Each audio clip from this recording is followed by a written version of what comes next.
নমস্কার দর্শক বন্ধুরা, আমি আবারও এসে গেছি রেখার রান্নাঘর নিয়ে।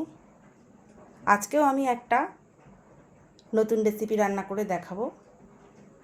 আমার রান্নাঘরে নতুন, কিন্তু অনেকেই আছেন আপনারা এই রেসিপিটা এর আগেও তৈরি করে খেয়েছেন, কিন্তু অনুষ্ঠান বাড়ির স্বাদ আপনার রান্নায় কী করে আনবেন তার সিক্রেটটা কিন্তু আমার কাছেই আছে এই রান্নার মধ্যে দিয়ে। তো ওই রান্নাটা আজকে যেটা দেখাবো তার নাম হলো কিমা ছোলে। এই কিমা ছোলে আমি অনুষ্ঠান বাড়ি স্টাইলে করব, আর তার জন্য আমার কি কি লাগছে একটু দেখিয়ে নিই। প্রথমেই আমি নিয়েছি কাবলি চানা। 3-4 ঘন্টা জল দিয়ে ভিজিয়ে রাখার পরে ছোলাগুলো ঠিক এরকম হয়ে গেছে। আর আমার কি কি লাগছে একটু বলে নিয়ে নিচ্ছি 1 বাটি মটনের কিমা। এই খাসির মাংসের চর্বি কিমা দিয়ে এই রান্নার একটা আলাদাই স্বাদ আসবে। ছোলাটা আপনারা যত পরিমাণ নেবেন, 750 বা 500 যা ইচ্ছা নিতে পারেন। কিমাটাও আপনারা আপনাদের আন্দাজ মতো নেবেন, এর কোনো মাপের বাধ্যবাধকতা নেই। আর আমার কী কী লাগছে বলে নিয়ে নিচ্ছি আমি দুটো পেঁয়াজ নিয়েছি মাঝারি সাইজের, আর সামান্য একটু আলু কুচি করে নিয়েছি দুটো ছোটো সাইজের টমেটো, দুটো কাঁচা লঙ্কা, আদাটাকে ঘষে নিয়েছি, আর নিয়ে নিচ্ছি ঘুরিয়ে দেখিয়ে নিচ্ছি রসুন কুচি, আর রসুনটাকেও ঘষে নিয়েছি, আদাটাকেও ঘষে নিয়েছি। আর আমার কি কি লাগছে এরপরে আমার যা লাগছে, আমি ফোড়নের জন্য নিয়েছি দুটো তেজপাতা আর সামান্য গোটা জিরে, নুন আর চিনি দুটোই আমি আমার স্বাদ মতো নিয়ে নেব। রান্নার জন্য সাদা তেল আর সর্ষের তেলকে আমি মিশিয়ে রেখে দিয়েছি। সর্ষের তেলের পরিমাণটা বেশি নেব আর সাদা তেলের পরিমাণটা একটু কম নেব। নিয়ে নিচ্ছি রান্নার একটা মশলা। এই মশলাটাই আমার যা যা লাগছে আমি এবার একটু আপনাদেরকে বলে নিই। হলুদের গুঁড়ো, কাশ্মীরি লঙ্কার গুঁড়ো, এমনি লঙ্কার গুঁড়ো, ধনে গুঁড়ো, জিরে গুঁড়ো সবটাই আমি 2 চামচ করে নিয়েছি ছোট চামচে। আর নিয়েছি কাবলি চানার একটা মশলা, আর নিচ্ছি আমার হোমমেড গরম মশলা। এই গরম মশলাটা আমি আমার সিক্রেট অনুযায়ী রেখেছি। কি কি লাগে এটা পরে আপনাদেরকে আমি জানিয়ে দেবো একদিন আরেকটি ভিডিও করে। এই গরম মশলাটা তৈরি করে রাখলে আপনারা বিরিয়ানির মশলা বা চাপের মশলা তৈরি করতে হবে না, আপনি ঘরেই রেস্টুরেন্টের সিক্রেটের গরম মশলাটা পেয়ে যাবেন। তো চলুন রান্নাটা এবারে আমি শুরু করি। আরে হ্যাঁ, আরেকটা কথা, আমি একটু ধনেপাতাও নেব। ধনেপাতাটা সবার শেষে কুচি করে একটু ওপরে ছড়িয়ে দেব গার্নিশিংয়ের জন্য। সেটা অপশনাল, আপনি দিতেও পারেন অথবা নাও দিতে পারেন। চলুন আমি এবার রান্নাটা শুরু করি। কুকারেতে আমি আমার ছোলাটা এবারে সেদ্ধ করার জন্য দিয়ে নিচ্ছি।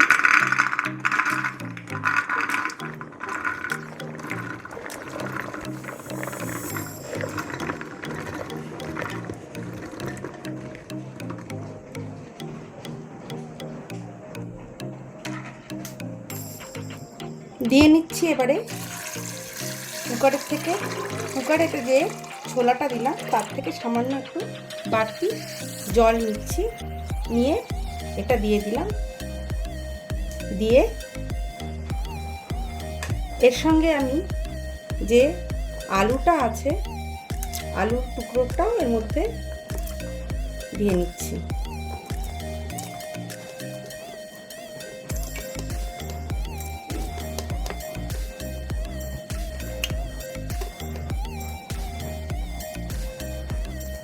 দিয়ে নিচ্ছি আমি সামান্য পরিমাণ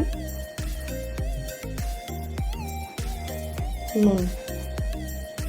বেশি নুন দেব না, কারণ আমাকে রান্নাতেও নুনের ব্যবহার করতে হবে। আর মশলায় দিয়ে নিচ্ছি জিরের গুঁড়ো। আমি রান্নাতেও জিরের গুঁড়ো ব্যবহার করব, আর কাবলি চানাটা কুকারে দিয়ে সেদ্ধ করার সময়ও আমি ব্যবহার করব।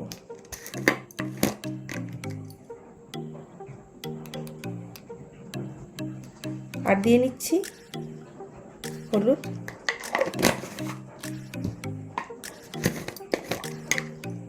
আর দিচ্ছি আমি লঙ্কার গুঁড়ো, সামান্য লঙ্কার গুঁড়ো দিয়ে নিলাম। দিয়ে এটা কাবলি চানাটা 2-3টে সিটি দিয়ে, মোট কথা নরমও হয়ে যাবে কিন্তু গলে যাবে না, এরকমভাবেই আমি এটাকে কুকারে দিয়ে হাই ফ্লেমে রেখে 2-3টে সিটি দিয়ে ফ্লেমটা বন্ধ করে রাখবো 4-5 মিনিটের জন্য। ফ্লেম অফ করে রেখে তারপর রান্না করব। কুকারটা ওভেনে রেখে সিটিটা চড়িয়ে দেওয়ার জন্য হাই ফ্লেম দিয়ে রেখেছি, যাতে কুকারে সেদ্ধ হয়ে যায়। 2-3টে সিটি যথেষ্ট। তারপরে আমি ঢাকনাটা খুলবো না, ঢাকনাটা দিয়ে রেখে দেব কুকারটা ঠান্ডা হওয়ার জন্য। এবার আমি কড়াতে তেল দিয়ে নিচ্ছি। তার আগে বলে নিই, আমার কুকারে আমি যেরকম বলেছিলাম ঠিক সেইভাবেই আমি 3-4টে সিটি দিয়ে আমি গ্যাসের ফ্লেমটা বন্ধ করে সরিয়ে রেখেছি। এবারে আমি কড়াই দিয়ে নিচ্ছি আমার সম্পূর্ণ তেলটা।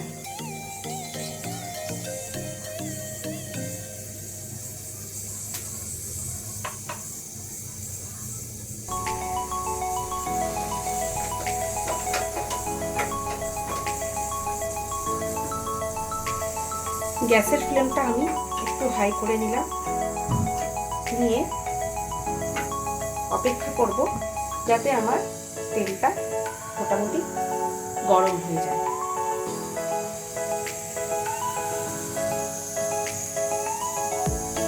ওপরে হাত দিয়ে বোঝা যাচ্ছে হালকা গরম হয়েছে। এবারে আমি এর মধ্যে দিয়ে নিচ্ছি জিরে, ফোড়ন দিয়ে নিলাম গোটা জিরেটা,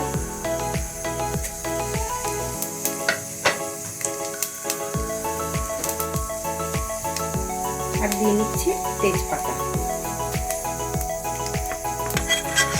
পেঁয়াজগুলো এবার আমি ছেড়ে দিলাম।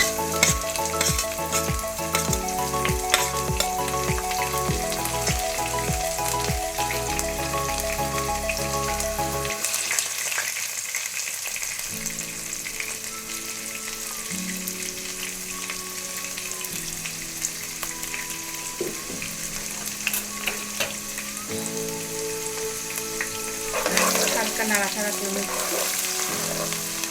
আজ কিন্তু আমি বাড়িয়ে রাখিনি। এরপরে আমি দিয়ে নিচ্ছি আদা আর রসুনটা।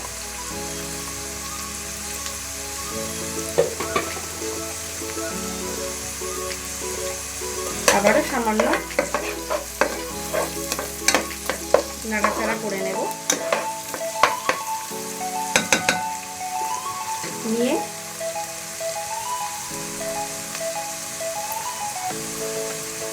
বেশি না ভাজলেও চলবে। মাটনের যে কিমাটা আছে আমি এটার মধ্যে অ্যাড করলাম।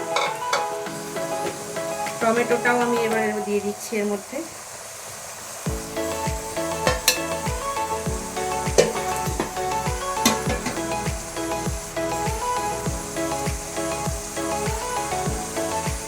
আমার যে মশলাটা আছে সবটাই এর মধ্যে দিয়ে নিলাম, আর সামান্য একটু জল এতে অ্যাড করব।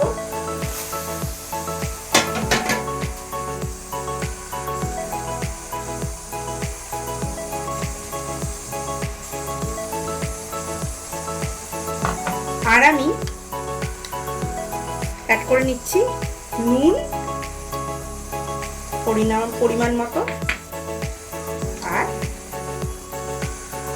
চিনিটাও দিয়ে নিচ্ছি পরিমাণ মতো।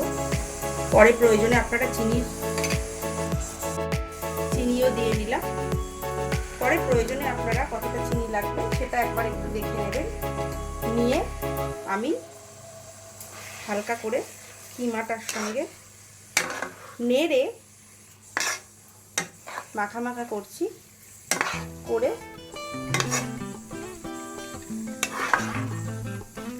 এটাকে কষতে দিচ্ছি। আর আমি দিয়ে নিচ্ছি সামান্য একটু জল। ব্যাস, এইভাবে আমি কিমাটাকে একটু কষে নেব।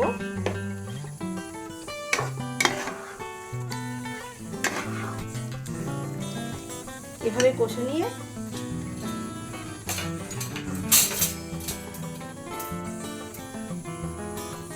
একটা ঢাকা দিয়ে রেখে দিচ্ছি 5-7 মিনিটের জন্য। ঢাকনাটা খুলে আমি এবার সরিয়ে দেখে নিচ্ছি। দেখুন উপর থেকে তেল ভেসে বেরিয়ে এসছে আর ভাজা ভাজাও হয়ে গেছে। যেটুকু জল দিয়েছিলাম জলটাও টেনে নিয়েছি। এদিকে আমার ছোলাটাও বয়েল হয়ে গেছে। এবারে আমি আরেকটু ভালো করে নাড়াচাড়া করে নিয়ে কাবলি চানাটা এবারে এর সঙ্গে মিশিয়ে দেব। আমি এবারে কাবলি চানাটা এর মধ্যে দিয়ে নিয়েছি, নিয়ে ভালো করে মিশিয়ে দেখুন ছোলাগুলো বোঝাই যাচ্ছে যে সেদ্ধ হয়ে গেছে, অথচ গোটা গোটা রয়েছে। তো আমি এবারে এইভাবে এটা 10 মিনিটের জন্য একদম ধিমে আঁচে দিয়ে রাখবো। তো দর্শক বন্ধুরা, আমার এই রেখার রান্নাঘর চ্যানেলটিকে লাইক করুন, কমেন্ট করুন এবং আপনার বন্ধু বান্ধব আত্মীয় পরিবার সকলের সঙ্গে আমার তৈরি করা রান্নাগুলোকে শেয়ার করে আমার সঙ্গে এইভাবেই থাকুন। আপনার অসংখ্য ভালোবাসা আমাকে এভাবেই এগিয়ে নিয়ে যেতে সাহায্য করবে। আমার রান্নাগুলো আপনাদের কেমন লাগছে অবশ্যই আপনারা জানাতে ভুলবেন না। আপনাদের একটা উত্তরের অপেক্ষায় থাকবো। কমেন্ট বক্সে অবশ্যই আপনার মতামত জানাবেন। তো এইভাবে আমি রান্নাগুলো দেখালাম। সাধারণত হাতের কাছে মশলা দিয়ে আমি রান্নাগুলো দেখাই। যে রান্নাটা করলে আপনারা যে অনুষ্ঠান বাড়ি বা হোটেল রেস্টুরেন্টে রান্নাটা খাচ্ছেন সেটা আপনারা অনায়াসে আপনার বাড়িতে একবার না বারবার তৈরি করে খেতে পারবেন। এবারে আমি একদম নিভু আঁচে একদম ধিমে আঁচে 10 মিনিটের জন্য ঢাকা দিয়ে রাখবো। তারপরে দেখে নেব ঠিক কতটা আমার রান্নাটা হয়েছে। 10 মিনিটের মতো প্রায় হয়ে গিয়েছে। আমি ঢাকাটা খুলে নিচ্ছি। সুন্দর একটা গন্ধ বেরিয়েছে। উপর থেকে আমি হাত দিয়ে ছিঁড়ে নিচ্ছি। গার্নিশিংয়ের জন্য একটু ধনে পাতা দেবো আর উপর থেকে হালকা করে ধনে পাতা ছড়িয়ে দিচ্ছি। আর আমার ঘরে তৈরি যে শাহি গরম মশলাটা আছে হ্যান্ডমেড, এই হোমমেড গরম মশলাটাকে আমি এর মধ্যে দিয়ে নিলাম। নিয়ে এবার ঢাকা দিয়ে দিলেই তৈরি হয়ে যাবে আমার অনুষ্ঠান বাড়ি স্টাইলে কিমা ছোলা অথবা কাবলি ছোলা মটন কিমা দিয়ে। নান, পরোটা, রুটি, লুচি সব কিছুর সঙ্গে দারুণ লাগে এটা খেতে। এভাবে আপনারা বাড়িতে তৈরি করে খাবেন, অবশ্যই আমাকে জানাবেন। আমার রান্না রেডি। আমি ঢাকা দিয়ে গ্যাসের ফ্লেমটা 2 থেকে 3 মিনিটের জন্য বন্ধ করে রাখবো। দর্শক বন্ধুরা, আমার কিমা ছোলে অনুষ্ঠান বাড়ি স্টাইলে একেবারে পরিবেশনের জন্য তৈরি। বাড়িতে আপনারা এভাবেই রান্না করে খেয়ে আমাকে অবশ্যই জানাতে ভুলবেন না কমেন্ট বক্সে। তো সকলকে জানাই আপনারা সবাই সুস্থ থাকুন, ভালো থাকুন আর এভাবেই আপনার ভালোবাসা দিয়ে আমার সঙ্গে থেকে আমার এই রেখার রান্নাঘর চ্যানেলটিকে আরও এগিয়ে নিয়ে যেতে সাহায্য করুন।